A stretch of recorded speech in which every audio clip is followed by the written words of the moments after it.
Prologue. The last stand of the 44th. The war had been over for 10 years. The Treaty of Elysium had been signed, the borders redrawn, and the survivors had returned home. Those who could, anyway. The rest were buried in unmarked graves on a dozen different worlds, their names etched into memorial walls that no one visited anymore. But Sergeant Elias Varek still heard the enemy. He heard them in the hum of the city's power grid, in the static between radio stations, in the distant thunder of a storm rolling in. They whispered to him, their voices like broken transmissions, repeating the same words over and over. "We are still here." And Elias knew they weren't just echoes. The war wasn't over. Chapter 1. The Veteran Who Wouldn't Let Go. Elias sat in his cramped apartment, walls covered in maps, red strings connecting grainy surveillance photos, newspaper clippings, and military reports marked classified. His hands trembled as he adjusted the frequency on his old jury-rigged radio, the one he'd kept from the war. Static. Coordinates confirmed. Static. Infiltration complete. Static. His breath hitched. He'd heard it again. "Damn it," he muttered, slamming his fist on the table. The neighbors had complained about his paranoid nonsense before, but he didn't care. They didn't understand. They hadn't been there when the real enemy revealed itself. Not the separatists, not the rebel factions. The signal. Chapter 2. The war everyone forgot. 10 years ago, the 44th Battalion had been deployed to the dead world of Callidas 7, a planet scoured clean by an ancient war. Their mission was simple: secure a separatist outpost. But when they arrived, the outpost was empty. No bodies, no signs of battle.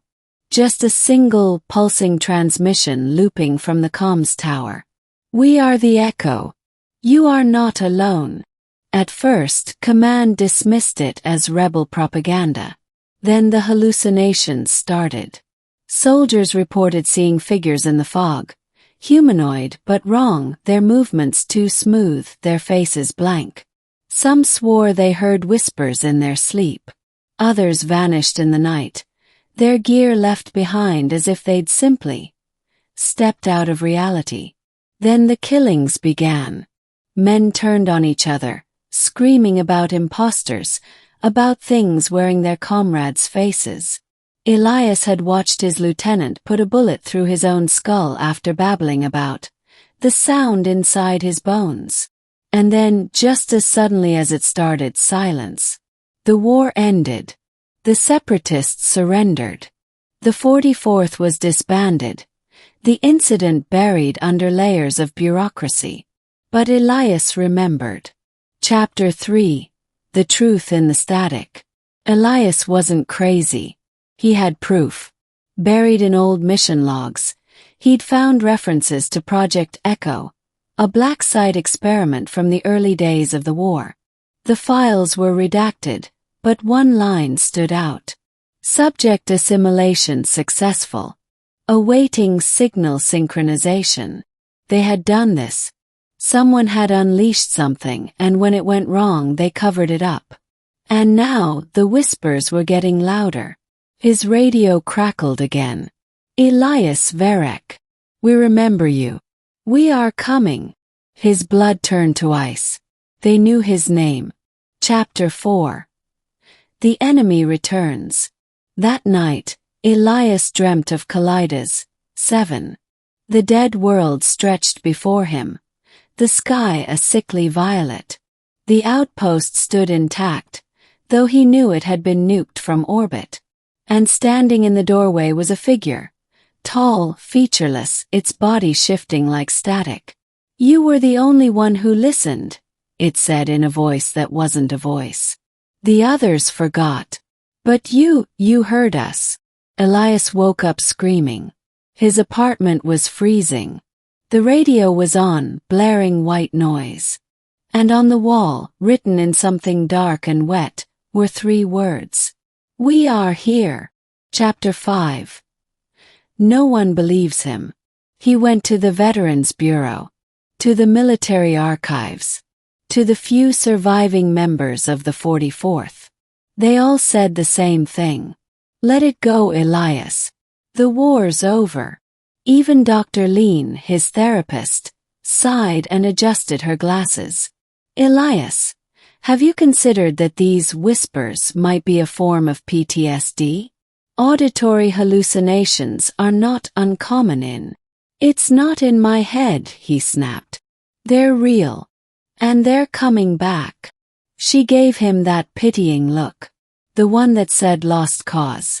That night, Elias broke into a military storage depot and stole an old pulse rifle. If no one would believe him, he'd fight alone. Chapter 6. The Last Battle. The city went dark first. Power grids failed. Homes died. And then the screams started. Elias ran into the streets, pulse rifle in hand, and saw them. Things wearing human skin, their movements jerky, their mouths stretched too wide. They weren't killing people. They were changing them.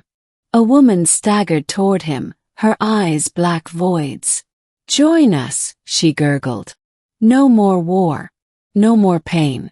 Just the signal. Elias pulled the trigger. The streets became a war zone. But he was the only one fighting. Civilians stood still, heads tilted, as if listening to a song only they could hear. Then the sky ripped open. A massive, shifting thing descended. A swirling mass of static and half-formed shapes.